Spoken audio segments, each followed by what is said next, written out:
קוראים לי חגית, אני גרה בניצן, וסמדר שרת הייתה מנחה שלי במשך תקופה. אני רוצה להמליץ עליה בכל פה, אז כתבתי לה מספר מילים ואני משתפת אתכם. סמדר היקרה, הגעתי אלייך כמעט במקרה.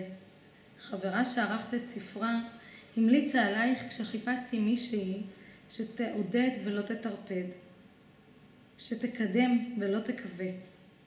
את צריכה ליווי יחידני, היא הצעה חברה. ולהפתעתי, את היית במרחק נגיעה. חשבתי כבר שאצטרך להגיע לירושלים.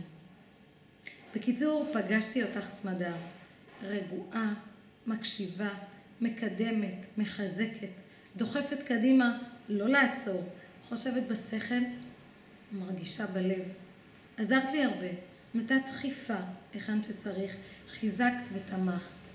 אני ממליצה בחום ובכל פה לעבוד עם סמדר ולהתרחב. מקצועית, יסודית, לא מפספסת שום מילה. ואם יש מחלוקת, לגמרי מקשיבה.